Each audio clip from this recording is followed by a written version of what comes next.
semua istiqomah iman dan Islam, diberikan kekuatan kesehatan zahir dan batin, mati husnul khatimah, masuk surga bersama Rasulullah SAW. Amin ya rabbal. Mohon maaf, saya dengan Ustadz Salim dan Ustadz Lukman itu sip-sipan.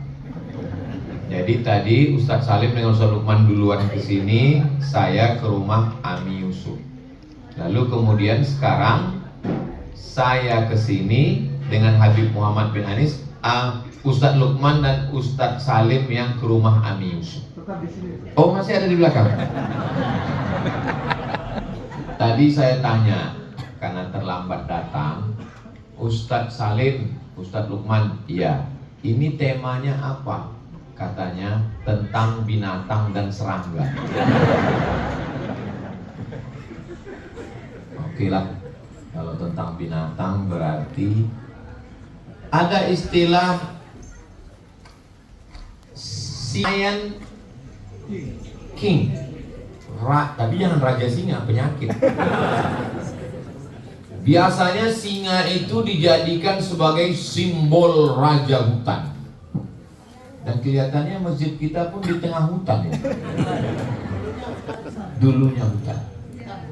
Jadi selalu dijadikan simbol. Makanya dari mulai Inggris sampai Sumatera itu singa selalu dipakai sebagai nama raja-raja. Di Sumatera Utara itu ada raja yang pakai nama singa melawan Belanda. Namanya si Singa.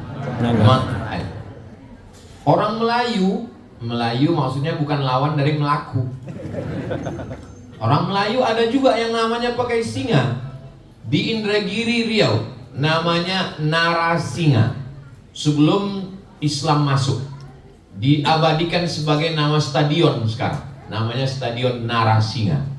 Dan di Inggris juga ada pakai nama singa. Namanya Richard the Lion Heart. Lion singa, heart hati. Si Richard berhati singa, saking kerasnya dia. Jadi anak ibu nanti kalau lahir kasih namanya Asak. Asak itu singa. Atau kalau mau pakai bahasa Jawa, macan. Macan bukan singa Pak Ustaz. Nah, kenapa singa yang dijadikan sebagai raja hutan? Kalau mau tahu ya pastinya ya tanya sendiri. Singa dijadikan sebagai raja itu yang pertama, singa tidak mau memakan bangkai mati. Dia hanya mau memakan hasil buruannya. Makanya singa itu walaupun dia tua, dia akan tetap berburu sampai akhirnya dia berhasil menangkap binatang buruan dan dialah yang mengambilnya. Itu maka dia disebut sebagai raja. Dia tidak mau mengambil sisa. Pantang bagi singa mengambil sisa binatang lain.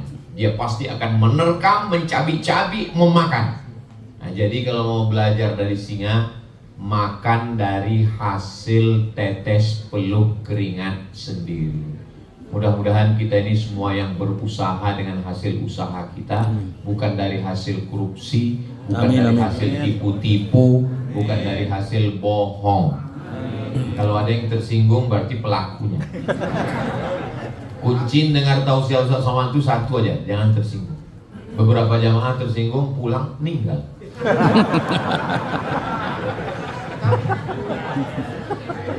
Yang kedua, kenapa singa itu dijadikan sebagai simbol?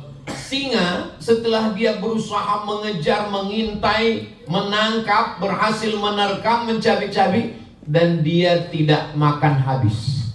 Setelah dia makan yang lembut-lembut, perutnya, jantungnya, hatinya, limfanya, dagingnya sedikit, habis itu dia pergi menyisakan.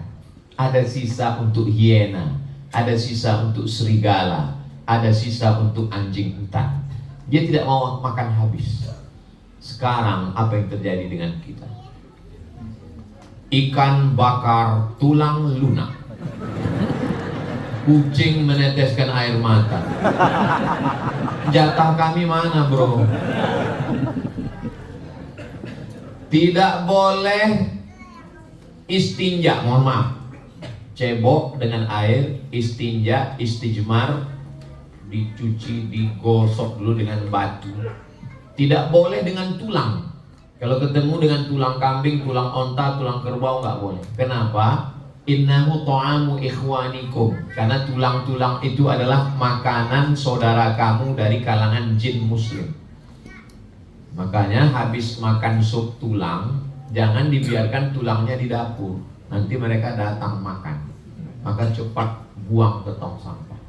Sekarang tulangnya pun nggak bersisa lagi. Habis semua. Makanya muncul istilah pepatah Arab, jud tasud. Dermawanlah kamu, maka kamu akan jadi pemimpin.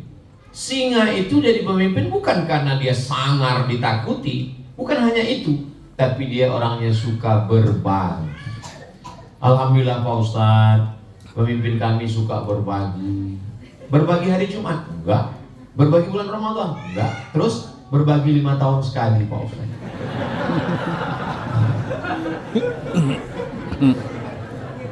Jadi jangan habiskan makanan.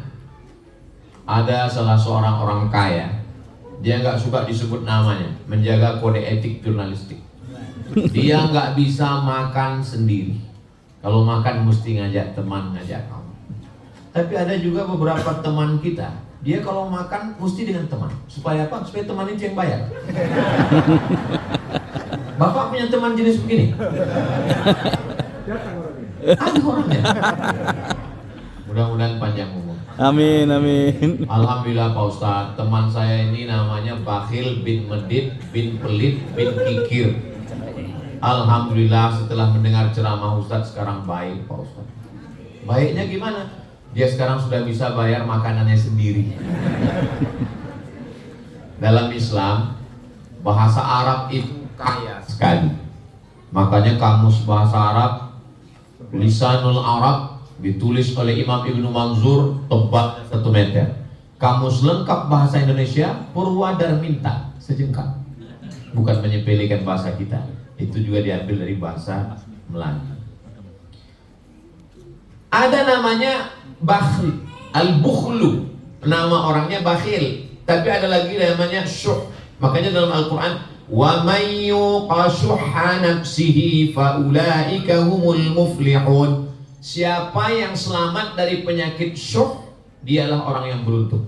Tapi saya lihat terjemahannya, bakhil diartikan pelit, syuh pun diartikan pelit. Ini secara terjemah salah. Tapi memang bahasa kita nggak bisa mewakili itu. Bakhil dengan syuh itu bedanya gini. Misalnya kita bertiga, kita 3 jalan ke Surabaya. Lalu kemudian pas giliran jam sholat, makan, isoma, istirahat, sholat, makan, lalu kita berhenti makan. Pas setelah makan, giliran bayar, ada satu teman kita, dia panggil, berapa? 75.000, bertiga? Iya, dia keluarkan duitnya, dia bayar dia sendiri 25. Itu bahasa Arabnya bakhil. Tapi ada satu lagi, pas giliran bayar, dia izin ke belakang, mohon maaf ya, ke toilet dulu. Duit dia jangankan untuk orang lain, dia pun nggak mau makan duit dia. Ini namanya syuh. Makanya dalam Quran dikatakan wa may yuqa syuhha. Saya diundang dalam satu acara makan. Kata Ustadz yang makan dengan saya, Ustadz Somad jangan tahan makan, makan aja. Jadi banyak jamaah ini menduga saya ini kurus karena nahan makan. Saya ini nggak pernah diet dan jarang puasa sunnah. Saya ini kurus memang sudah takdir begitu. Ustaz ada pantangan, 1, pantang dekat. Habis, shadaqallahul azim. Makanya tadi di rumah Ami Yusuf, saya mau ngambil banyak, segan. Saya lihat yang lain dikit. Gak enak. Beda kita dengan Nabi masalah makan ini cuma tipis aja. Kalau Nabi itu makannya dikit. Kalau kita dikit-dikit makan. Dikit-dikit makan. Nah, Ustadz jangan tahan makan, makan aja. Saya punya teman Pak Ustadz, kalau lewat 10 kol diesel, Itu yang 3 punya orang, yang 7 punya dia. Kaya sekali. 10 kalau bisa lewat, 7 punya dia, 3 yang punya orang. Hebat dia, hebat Pak Ustadz. Kebun karet, kebun sawit, kolam ikan punya dia. Mana dia sekarang? Meninggal. Dulu waktu hidup Pak Ustadz, kalau dia pergi kemana-mana bawa tas laptop. Ustadz tahu isinya apa? Apa? Pisang rebus. Kalau lapar dia buka, dia nggak akan mau makan sama orang karena takut bayar dia orang. Dan dia kalau bawa minuman dari rumah, bawa minuman botol, tapi botolnya sudah kusam karena isi ulang terus. Nama nggak boleh sebut, menjaga kode etik jurnalis. Apa yang terjadi? Ternyata semua hartanya hilang. Surat koldisel berganti nama orang. Surat tanah kebun sawit berganti nama orang. Surat rumah berganti nama orang. Surat nikah? Jangan kuat-kuat, Bu. Surat nikah hanya bertahan 4 bulan 10 hari. Setelah itu mereka pun dipinang bronis, berondong manis. Saya tahu kalian senyum, tapi hati kalian hancur. Kalau galah patah bisa disambung, kaca retak bisa direkat, hati yang sakit kemana obat akan dicari. Saya khawatirnya jamaah setelah ini datang ke Pak Wali dan Pak Wakil Wali Kota, tolong Ustadz Somad jangan dibawa lagi kemari. Dia ini hanya Ustadz provokator, merusak hubungan kita. Saya nggak ada niat jelek sedikit pun. Saya cuma mau ngasih tahu bahwa singa, karena tadi memang judulnya binatang dan serangga. Singa itu bisa jadi raja karena suka berbagi. Maka berbagilah selagi mampu. Hidup ini pada akhirnya hanya sepotong kenangan. Maka tinggalkanlah kenangan yang baik-baik. Biasanya orang itu dikenang karena 2, sangat dermawan dan sangat bakhil. Maka kalau mau jadi kenangan, pilihlah 2 tadi. Ustaz tahu sih itu Pak Ustaz lewat 5 koldisel. Udah Ustaz tahu saya koldisel. Ustaz tahu kenal dengan Bapak Anu, orangnya baik sekali Pak Ustaz. Mudah-mudahan kita semua dikenang karena kedermawanan. Amin, amin. Pertama, singa tidak mau makan kecuali hasil kejaran buruannya. Kedua, singa tidak mau makan habis. Kalau Tuan beli peniti, jangan ditusukkan ke sayur kubis. Kalau mik sudah mati-mati, itu tanda waktu sudah mau habis.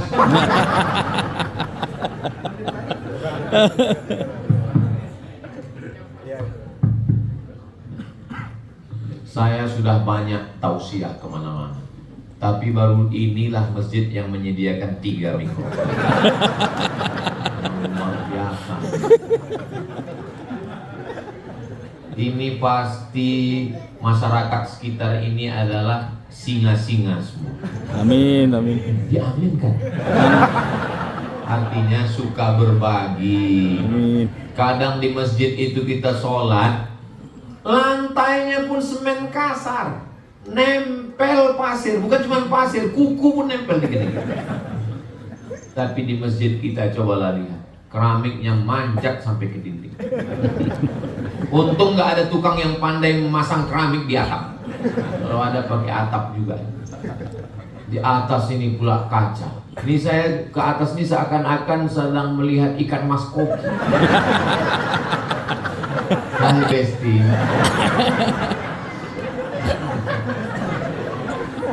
Masya Allah, tabarakallah.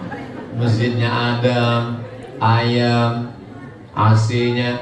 Saya nyaman di masjid itu kalau nggak ada kipas. Soalnya kipas itu kan suaranya, apalagi yang pakai air itu. Selesai tausiah, baju kita basah. Jamaah sekalian. Tapi di masjid ini kita tenang dan nggak ada kotak lewat. Kenapa? Karena semua pakai keris. Jadi jamaah setiap masuk. Tapi perlu saya kasih tahu ya Bapak Ibu, tidak semua jamaah yang keris itu dia nyumbang. Ada juga yang cuma foto. Dan ada satu rahasia lagi. Kalau kotak seminim-minimnya uang kertas 1000, tapi kalau keris bisa ngasih 1 rupiah. Ustaz kok tahu? Saya pernah nyoba. Diajari sama orang BI Bank Indonesia. Ustaz Somad pakai QRIS ini bisa nyumbang. QRIS, Q-nya itu Kris, quick. Q-nya itu artinya quick, artinya cepat. RIS, R-nya itu response code. Jadi dia cepat merespon. Kode yang cepat merespon. Begitu kita scan, langsung merespon. Makanya kalau ada suami yang lambat merespon, tempelkan ke dinding.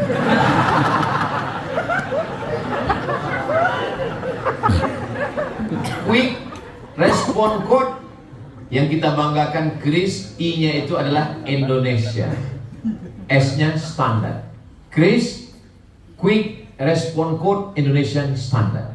Nah, jadi mana tahu jamaah nanti pulang ditanya sama anaknya, mama, Kris itu apa artinya?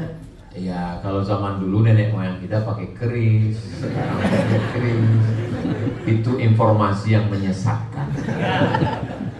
Masa artinya itu? Arti kris itu apa Pak? Jangan banyak nanya, karena yang banyak nanya itu Yahudi Israel.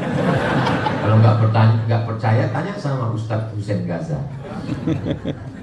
Pak Wali Kota, Wakil Wali Kota, Ketua DPRD, beserta anggota, Bapak Kapolresta, Bapak Dandim dan Ramil, para alim ulama, para asatiz, Aswaja Center, semua yang berhadir ini dimuliakan Allah Subhanahu wa Ta'ala. Udah selesai rajanya, singa. Sekarang satu lagi, karena tadi kata Ustadz Salim dua, binatang dan serangga. Serangga yang mau kita bahas ini adalah masalul mu'minin kamatsalin nahli. Orang beriman itu seperti lebah. Kenapa orang beriman itu seperti lebah? Ternyata setelah diteliti, lebah itu ada 4 keistimewaannya. Apa keistimewaan lebah? Jangan kemana-mana, kita lanjutkan setelah yang satu. Kalau masuk TV gitu biasanya, iklan mau lewat. Lebah keistimewaannya yang pertama adalah lebah hanya memakan nektar saripati bunga. Kita belum pernah itu melihat ada lebah makan soto. Belum ada. Belum ada lebah tiba-tiba berkerumun di salah satu rumah makan namanya Lafayette. Belum ada. Ustaz kok tahu? Saya kan sering ke sana. Kemarin waktu Idul Fitri, saya dengan keluarga saya semua saya bawa ke sana. Mau ngasih tahu aja. Jadi lebah itu tidak mau makan yang jelek-jelek. Itulah kenapa Nabi mengatakan orang beriman itu seperti lebah, karena makanannya hanya yang baik-baik saja. Suatu ketika saya musafir, jalan, kami pun mampir ke rumah makan. Saya ambil ayam, saya ambil daging kambing, saya ambil ikan, saya ambil semua. Ada bapak yang satu ini, dia cuma ngambil sambal aja. Terus saya bilang, Bapak kenapa nggak makan daging ayam? Kenapa nggak makan sapi? Kenapa nggak makan daging? Dia jawabnya pendek. Mohon maaf ya Pak Ustadz, saya nggak tahu siapa yang motong. Saya sudah habis. Itu kalimat dia itu nendang banget, menusuk ke jantung saya. Maksudnya kalaupun dia jaga makanan, janganlah dia ngomong gitu di depan saya. Jaga juga perasaan saya. Saya ini kan ustaz. Masa dia ngomong begini? Mudah-mudahan dia nonton video. Bilang aja saya ini Pak Ustadz lagi gimana, pakai bahasa yang halus. Masa dia bilang saya nggak tahu siapa yang motong. Ternyata memang rumah sembelih kita, Pak Wali, tolonglah buatkan bekerja sama dengan Muhammadiyah, Nahdlatul Ulama, Majelis Ulama Indonesia, pengawasan rumah potong. Setelah diawasi rupanya binatang ini gak mati dipotong, mati kaget. Satu narik kakinya, satu narik tanduknya, satu narik, akhirnya mati. Padahal yang motong itu mesti putus urat nafas dan urat makan. Banyak yang motong gak punya ilmu, begitu dipotong darah lepas keluar, habis itu ikatan Sapi dilepaskan, begitu selesai sapinya berdiri. Malah dipanggil Ustaz Ruqyah. Allahu la ilaha illallah. Inilah masyarakat kita ini. Salah-salah dikit jin, salah-salah sedikit jin. Kata jin, aku gak pernah ganggu sapi.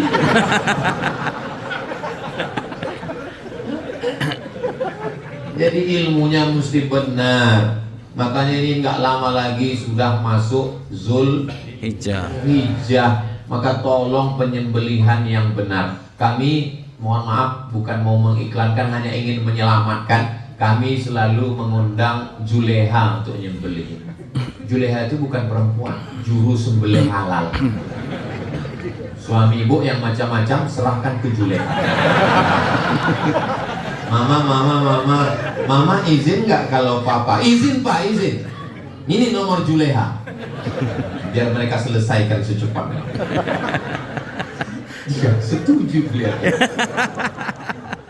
Nah, tolong sembelihannya benar. Bismillahirrahmanirrahim. Assalamualaikum Ustaz Somad. Suaranya tergesa-gesa dengan napas tersengal-sengal. Ustaz Somad, ini ada kecelakaan, truk nabrak kambing. Boleh kami sembelih? Ini sebentar lagi mati. Iya, sembelih cepat, sembelih. Sudah selesai, baru saya mikir, kambing siapa? Itulah kadang jamaahnya menjebak. Saya sering terjebak. Mestinya saya tanya dulu, ini punya siapa? Kulu, makanlah min thayyibat, yang baik-baik. Yang jahat itu mata, jelalatan. Yang jahat itu telinga, nguping pembicaraan orang. Yang jahat itu tangan, mengganggu, tanda tangan yang gak benar. Yang jahat itu kaki, yang jahat itu kemaluan. Tapi tangan, mata, kaki, kemaluan dapat perintah dari siapa? Dari otak. Otak yang memerintahkan ini semua. Apa kata otak? Buat ini, buat ini. Makanya kalau otak sudah tidak sempurna, suami saya itu Pak Ustadz orang yang nakal, jahat, tapi sekarang sudah di rumah tenang. Kenapa? Stroke. Mohon maaf ya. Mudah-mudahan saudara kita yang sakit segera sembuh. Karena nggak sempurna lagi darah dari ini. Nah, darah dari otak ini dapatnya dari mana? Darah dari otak itu dapatnya dari jantung yang berdegup dan berdetak 2 jari di bawah. Itu jantung yang normal. Biasanya detak jantung ini ada yang nggak normal. Biasanya detak jantung nggak normal itu disebabkan 2. Pertama jatuh cinta, kedua jatuh tempo.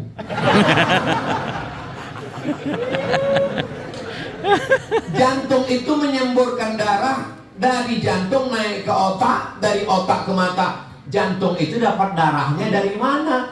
Jantung dapat darah dari makanan. Sepiring lontong sayur, rendang, gulai, bakso, mie ayam, jangan dipikirkan. Nanti menetes air liur. Saya aja teringat. Apalagi bakso Malang.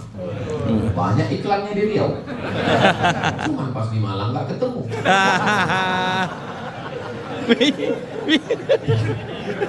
Lupa. Dari setetes darah masuk ke jantung, dari jantung naik ke otak, dari otak ke mata. Maka kejahatan itu berawal dari makanan. Ibu, kalau suaminya nakal berarti makanannya nggak benar. Bagaimana supaya suami nggak nakal? Jangan kasih makan. Maka lebah makan. Yang kedua, ini makin usia kok makin lucu. Yang kedua, lebah hanya mengeluarkan yang baik-baik saja. Yang keluar dari lebah itu adalah madu. Sekarang orang makin minum madu, gulanya makin naik. Ternyata sarang lebah dimasak dengan gula merah, dicium baunya bau madu, ternyata gula.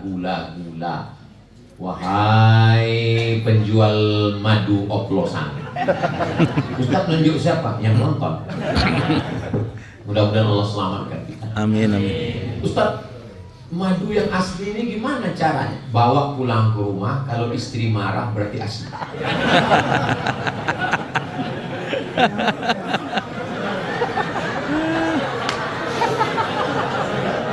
Memang jam-jam segini ini telat mikir memang. Ada yang senyumnya belakangan.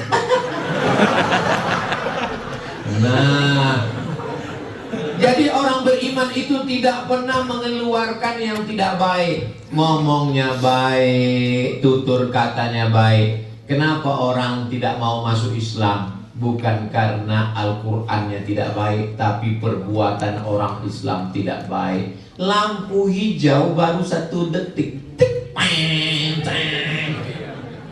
Numpang parkir di depan baru sebentar, ngamuknya bukan cuma binatang yang keluar, kebun binatang. Ini bukan orang Islam. Siapa itu Muslim? Man salimal muslimun min lisanihi wa yadi. Selamat orang lain dari lisannya dan tangannya. Siapa itu? Orang yang datang menghadap Allah. Yauma la yanfa'u malun, hari itu tidak ada gunanya harta, wala banun, tidak ada gunanya anak. Harta enggak guna, anak enggak guna.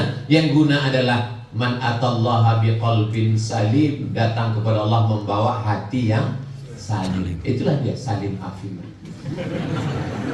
Tapi enggak ada gunanya hati salim kalau tauhidnya enggak benar. Qul huwallahu ahad, Allahus samad.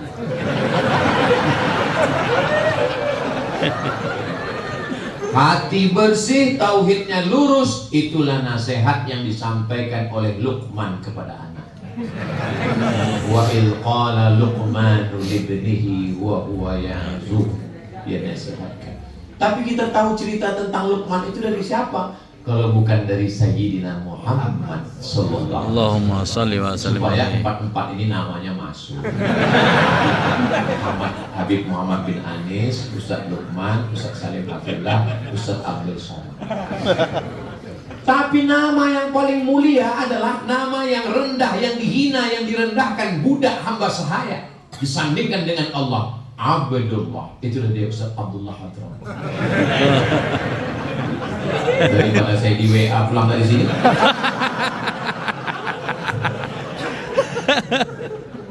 Yang namanya nggak saya sebut bukan karena saya nggak hormat, tapi saya nggak ingat.